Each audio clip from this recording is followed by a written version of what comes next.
Nafethu njani? Bekade ngithi ngizothula ngizoyiyeka lento kodwa ngiyabona ukuthi cha no iya escalate. Yaqhaqhamuka impela yambela and kufika to a point ukuthi abantu bayakholwa. Yazi abantu mina azange ngize ngicabanga ukuthi kunabantu abangakholwa nje into endize emoyeni bengenalo iqiniso kodwa akungithusi. Ngifuna ukukhuluma ngalento yami nongizwe. Leyo ukuthi athi ungizwe umashudula wena washiya ingane kanjani wara ngenhla kwesibaya.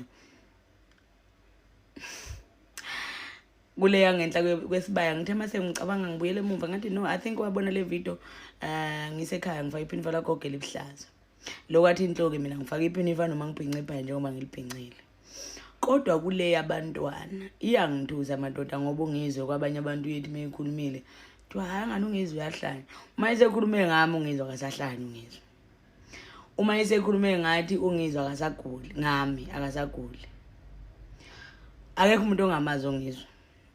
Kodwa angikho lapho ngikuleli lokuthi unezingane wana. Ube mina ngampela nginezingane ezu4. Futhi ngabe zinabhadili ngingakaze ngiyiposte lezi. Okunye ngifuna ukubalula kakhulu. Anginayo ingane yacaba. Angazi ngisho emfolozi lapho kanjani kwasibisi ngiqala ngisho ukuzwa. Ukube ngizosho nje into encane. Ukube nganginalezi ngane ezu4. Ngesikhathi mina ngiqomile kutrenda yonke into engami bepetula ngisho phansi kweinyawo. Sho lezi ngane zakwazi ukufihleka zafihleka ngisho kweintatheli zayikwazi ukuvundulula ngalolo langa. Umuntu ofuna ungaza kahamba yobuka phela mhla ngiqomile ilakho nozokwazi khona umashudula bengivundulula. Nisho lezi ngane ikwazi ukufihleka ngoba sengize ngafika la ngiyifihle ngisho ekhaya ngayifihla ngisho kubantu abangazi ngayifihla nje nangasekhaya shuthi ngayatetela ekhaya. Shuthi ngayatetela ekhaya bafowethu. Angaze ngikufihla ukuthi nginezingane mina. Angaze Nkosi yami. Ingakho nganza kwethu ngithi cha ngicacisele. Ngiyabona impela abantu bayikhulisa iyakhula. Baze bangithuke nangakho kodwa ungizwe uthe 4. Ngisho ngakithi uyobuza ukuthi ingake ingane kaMashudula zimbili futhi ifana nami. Kuleyo ukuthi abantu bathi awufihli ingane. Ngisho ukuthi yanikazi lokwanhloni yaqala ungibona ngipost ingane. Nginengane eyami leya eyayithi Smoke and Mirrors. Abantu bayayazi. I posted her on I think it was last year. Then there is lo ngahliki. Ngahliki into engahlekisi. Abantu kodwa hemadoda ngineminyaka emingaki mina? Nginangaki guys like seriously. Niyangazi ngineminyaka emingaki? Ngizalwa nini? Inake nangibona live. Mhlambe bangaka bangazi live.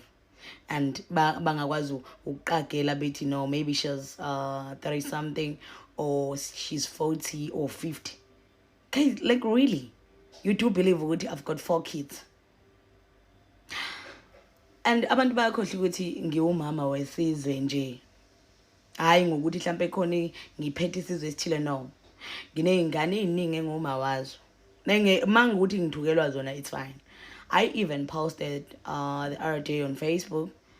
Ngizama ukuchazela abantu ukuthi I grew up without a mother and then ngathatha isinqumo sokuthi angeke nangalilodi ilanga ngincisha ingane enesifiso sokuthi ngibe uma wayo ukuthi ngibe uma wayo mina. That was my decision. And isifiso sami ukwazi ukukhanda ikhaya likwazi ukukhosela lezi ngane engenabo mama. Ngize ngathi mangichaza on Facebook ngathi mina kube kwakenzeka ngana umuntu wesilisa onezingane ayizalayo komunye umuntu wesifazane noma kwabanye abantu besifazane. Anginaso nesincane isifiso sokuthi leyo ngane ikufile ukuthi angiyena uma wayo. Thina we were raised by those ababe nesikhathi ngaleso sikhathi. Kunzima ungabe nayo umama. There are things ongeke uzukwazi ukukhuluma nawo wonke umuntu engeke understandwe omunye umuntu but your mother can understand it. And umama akasoza kulahla. Umama yohleze ekutshela iqiniso, you understand? So guys no. I don't believe nina ningakholelwa kule yonto nize ningithukena ngayo. If kuukuthi ngithukela lezi ngane zabantu engibe uma wazo ngokungithanda kwazo nangenhliziyo yami nangendalo ukuthi ziyangithanda izingane, it's fine. You guys must just carry on. Ngithukeni madoda. Ilokhuzana yami ukufaka iphinifa. Enzilo yami leya. ngizonitshela imfihlo. Iphinifa inzilo yami. I'm grieving for my mother. And iphinifa izolo lami. Ugogo used to wear iphinifa isikhulisa kanzima yothezela abantu and stuff. Izolo lami iphinifa. So kuphakathi kokuthi umuntu ngithuka ngephinifa or umuntu ngithuka ngokuzala, it's okay. Kule yephinifa ngifuna oyedwa yoma lapha athi lento yenziwa leyo nto iphinifa uvela uqoke ligqoka abafazi. Sasilali kuphi iphinifa ngoba isidwaba ngiyakuzwa uma ngithukela isidwaba. Iphinifa wawukuphi wena nephinifa uzongithukela iphinifa ngoba iphinifa lifike namangisi kuleli lakithi. Sabuka sakuthanda kuyinto nje siqoka omakoti. But for me iphinifa ngiyagrieve ngephinifa. And imali uzonotice angiligqoke njalo, but there are times where ungibona ngifaka iphinifa. Angeke ngize ngiyeke futhi mntakagogo. Into engeke ngize ngiyeke nje ugqoka iphinifa, and ngeke ngize ngiyeke ukuba umama kulezi ingane. Nanoma yiphi ingane efisa ngibe uma wayo ngizoba khona mntakagogo. Uyabona nje mntanami ngizoba khona ngoma wakho. Noma sekuthiwa guys mina ngineyingane enguma wazo. Mina ngineyingane engiresponsible kuzona because nguma wazo. Ngugogo bafethu kwezinye ingane because ingane enguma wazo zineyingane. Ngugogo. But I've got 2 kids in real life. Oh, no, it's fine. Bye. See you when you see me.